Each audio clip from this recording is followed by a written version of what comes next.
ഇന്നത്തെ എപ്പിസോഡ് തുടങ്ങാൻ നേരത്ത് രോഹിത്ത് അലീനയുടെ കയ്യിൽ ജ്യൂസ് കൊടുക്കുകയാണ്. കുടിച്ച് നോക്ക്, ചവർപ്പുണ്ടെന്ന് പറയുവാണ്. അലീന അത് വാങ്ങി കുടിച്ച് നോക്കിയിട്ട് പറയുകയാണ്, ഇല്ല, ടേസ്റ്റ് വ്യത്യാസമൊന്നും ഇല്ലല്ലോ എന്ന് പറയുവാണ്. അപ്പം നമ്മുടെ രോഹിത്ത് പറയുന്നുണ്ട്, പിന്നെ ഞാൻ ചുമ്മാ പറയുമോ, എനിക്കെന്താ വട്ടാണോ, നീ ഒന്നുകൂടെ കുടിച്ച് നോക്കാൻ പറയുമ്പോൾ അലീന ഒന്നുകൂടെ കുടിച്ച് നോക്കുന്നുണ്ട്. ഈ സമയത്ത് നമ്മുടെ ഹരി ബാത്റൂമിൽ ഇരുന്ന് ഇങ്ങനെ ശ്രദ്ധിക്കുന്നുണ്ട് അവിടെ എന്ത് കോൺവെർസേഷനാണ് നടക്കുന്നതെന്ന്. പിന്നെ അലീന രണ്ടാമത് കുടിക്കുമ്പോഴേക്കും ഹരി ബാത്റൂമിൽ നിന്ന് ഇറങ്ങി വന്നിട്ട് ഞാൻ കുടിച്ച് നോക്കണമെന്ന് ഇങ്ങനെ പറയുന്നുണ്ട്. അപ്പോൾ അലീന പെട്ടെന്ന് ഹരിയെ കണ്ട് ഞെട്ടും കേട്ടോ. ഒട്ടും തീരെ പ്രതീക്ഷിക്കുന്നില്ലല്ലോ ഹരി അവിടെ വരുമെന്ന്.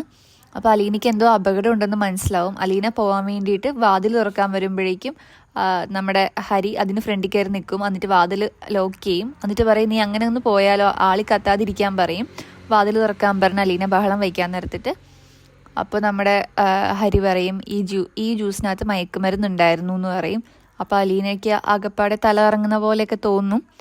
അപ്പോൾ അലീന അവരോട് ചോദിക്കുന്നുണ്ട്, ഞാൻ നിങ്ങളോട് എന്ത് ദ്രോഹം ചെയ്തു എന്നിങ്ങനെ രോഹിത്തിനോടും ഹരിയോടും ചോദിക്കുന്നുണ്ട്. അലീന രോഹിത്തിനോടും ഹരിയോടും പറയുന്നുണ്ട്, ഞാൻ നിങ്ങളെ എൻ്റെ കൂടപ്പിറപ്പിനെ പോലെയല്ലേ കണ്ടേക്കുന്നത്, നീ എൻ്റെ അനിയനല്ലേ എന്ന് രോഹിത്തിനോട് ഇങ്ങനെ ചോദിക്കുമ്പോൾ രോഹിത്ത് അവളെ പട്ടി എന്നൊക്കെ വിളിച്ച് ചീത്ത പറയുന്നുണ്ട്. എന്നിട്ട് പറയുന്നുണ്ട്, അനിയനോ, നീ എന്നോട് ദ്രോഹമല്ലേ ചെയ്തേ, നീ അച്ഛനോട് പറഞ്ഞ എന്നെ നാണം കെടുത്തില്ലേ, യു ബ്ലഡി ചീറ്റ് എന്നൊക്കെ പറഞ്ഞാൽ അലീനയോട് നേരെ ദേഷ്യപ്പെടുന്നുണ്ട് കേട്ടോ. അപ്പോൾ നമ്മുടെ ഹരി അവിടെ നിന്ന് കുറച്ചിങ്ങനെ ബൂസ്റ്റ് ചെയ്ത് കൊടുക്കുന്നുണ്ട്. നിൻ്റെ ദിവസമാണ് രോഹിത്ത്, നീ എന്താണെന്ന് വെച്ചാൽ അവളോട് ചോദിച്ചോ, പറയാനുള്ളതും ചെയ്യാനുള്ളതെന്നൊക്കെ പറയുന്നുണ്ട്. അപ്പോൾ നമ്മുടെ രോഹിത്ത് അലീനയുടെ അടുത്തേക്ക് വരുമ്പോൾ അലീന രോഹിത്തിനെ തള്ളിയിടുന്നുണ്ട് കേട്ടോ ബെഡിലേക്ക് ദേഷ്യത്തിൽ. അപ്പോൾ രോഹിത്ത് പറയുന്നുണ്ട്, നിനക്ക് മുടിഞ്ഞ ആരോഗ്യമാണല്ലോ എന്ന് അലീനയോട് ഇങ്ങനെ രോഹിത്ത് പറയുന്നുണ്ട്. അപ്പോൾ രോഹിത്തും ഹരിയും പറയും, വെറുതെ എതിർത്ത് നിന്നിട്ട് കാര്യമില്ല എന്നിങ്ങനെ പറയും. എന്തായാലും നിന്റെ ബോധം ഇപ്പോൾ പോകുന്നൊക്കെ പറയുമ്പോൾ അലീനയ്ക്ക് ഭയങ്കര ടെൻഷനാവും. പിന്നെ ഭയങ്കര ഇടിവലിയാണ് അവിടെ, നല്ല ബഹളമാണ്, ശ്വാസം അടക്കി പിടിച്ച് കാണേണ്ട നിമിഷങ്ങളാണ്. നന്നായിട്ട് അടി അങ്ങോട്ടും ഇങ്ങോട്ടും ഒക്കെ കൊടുക്കുന്നുണ്ട്. അലീന നല്ലൊരു അടി രോഹിത്തിൻ്റെ കർണത്ത് വെച്ച് കൊടുക്കുമ്പോഴേക്കും രോഹിത്തിൻ്റെ കവിളിൽ നിന്ന് ചോര വരുന്നുണ്ട്. അപ്പോൾ അലീനയെ തള്ളി അവരൊരു മേശയുടെ മേലിലേക്ക് ഇടും. അലീന അവിടെ എല്ലാം ഇങ്ങനെ തപ്പുവാണ്, എന്തെങ്കിലും സാധനം കിട്ടുമോ അടിക്കാൻ വേണ്ടി എന്ന രീതിയിൽ. അലീനയുടെ കാഴ്ചയെല്ലാം മങ്ങിപ്പോയിക്കൊണ്ടിരിക്കുകയാണ്. അങ്ങനെ അലീനയ്ക്ക് കയ്യിൽ ഒരു കത്രിക കിട്ടുവാണ്. അലീന കത്രിക എടുത്ത് പിടിക്കുകയാണ് അവരെ റെസിസ്റ്റ് ചെയ്യാൻ വേണ്ടിയിട്ട്. അപ്പോൾ നമ്മുടെ രോഹിത് ഒന്ന് പേടിക്കുന്നുണ്ട്, ഹരിയും പേടിക്കുന്നുണ്ട്. എന്നിട്ട് ഹരി പറയുന്നുണ്ട്, നീ ആ കത്രിക അങ്ങ് വാങ്ങാൻ പറയുന്നുണ്ട്. അപ്പോൾ രോഹിത് ആ കത്രിക വാങ്ങാൻ വേണ്ടി വരുമ്പോൾ അലീന ആ കത്രിക നേരെ തിരിച്ച് അലീനയുടെ വയറ്റിലേക്ക് കുത്തുവാണ് സ്വയം രക്ഷയ്ക്ക് വേണ്ടിയിട്ട്.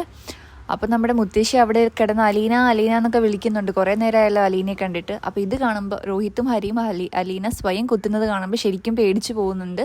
അപ്പോൾ അവർ വിചാരിച്ച പോലെയൊന്നും അല്ലല്ലോ നടന്നത്. അലീന പിന്നെ മുറിവ് കൊണ്ട് താഴത്തേക്ക് നേരെ വീഴുകയാണ് ചെയ്യുന്നത്. അതിനു മുമ്പ് രോഹിത്തിനെ ഹരീനെ നോക്കി അലീന ചിരിക്കുന്നുണ്ട്, അവർ വിചാരിച്ച പോലെയൊന്നും നടക്കാത്ത കാരണം. ഇതേ സെയിം സമയത്ത് രേവതിക്കുട്ടി അലീനയെ ഇങ്ങനെ വിളിച്ചുകൊണ്ടിരിക്കുകയാണ്. അലീന ഇപ്പോൾ വിളിക്കാമെന്ന് പറഞ്ഞായിരുന്നല്ലോ ഫോൺ വെച്ച്. അലീന ഇങ്ങനെ ബ്ലഡിൽ കുളിച്ച് താഴെ കിടക്കുന്ന കാണുമ്പോൾ രോഹിത്തിന് ഹരിക്ക് ശരിക്കും ടെൻഷൻ ആവുന്നുണ്ട്. അവർ ഓടിപ്പോവാൻ നോക്കുവാണ്. പിന്നെ അവർ തിരികെ വന്നിട്ട് നമ്മുടെ രോഹിത്തിൻ്റെ റൂമിൽ നിന്ന് അലീനയെ മാറ്റി താഴെ കിടത്താമെന്ന് വിചാരിക്കുകയാണ്. അവർ താഴത്തേക്ക് അലീനയെ കൊണ്ടുപോവാണ്. ഈ സമയത്തൊക്കെ നമ്മുടെ മുത്തശ്ശി അലീന എവിടെ പോയി കിടക്കുവാണ്, കുറേ ഇങ്ങനെ വിളിക്കുന്നുണ്ട്, ആ കൊച്ചു വരേണ്ടതാണല്ലോ എന്നൊക്കെ പറഞ്ഞ് ഇങ്ങനെ വിളിക്കുന്നുണ്ട്.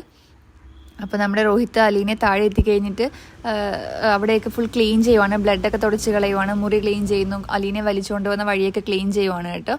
അപ്പോൾ ഹരി പറയുന്നുണ്ട്, നീ പോയി ഫ്ലഷ് ചെയ്ത് കളയാൻ പറയുന്നുണ്ട്. എന്നിട്ട് ഹരി അലീനയുടെ ശ്വാസം വലിക്കുന്നുണ്ടോ എന്ന് ചെക്ക് ചെയ്തപ്പോൾ അലീനയ്ക്ക് ശ്വാസമൊക്കെ ഉണ്ട്. അപ്പോൾ ഹരി അലീനയോട് ചോദിക്കുന്നുണ്ട്, നിനക്ക് എല്ലാം ഒപ്പിച്ച് വെച്ചപ്പോൾ സമാധാനമായല്ലോ എന്നിങ്ങനെ അലീനയോട് ഹരി ചോദിക്കുന്നുണ്ട്. പെട്ടെന്ന് അലീനയുടെ ഫോൺ റിങ് ചെയ്യുമ്പോഴേക്കും ഹരി ഇങ്ങനെ പേടിച്ചു പോവും. ഫോണിലേക്ക് നോക്കുവാണ് ഹരി.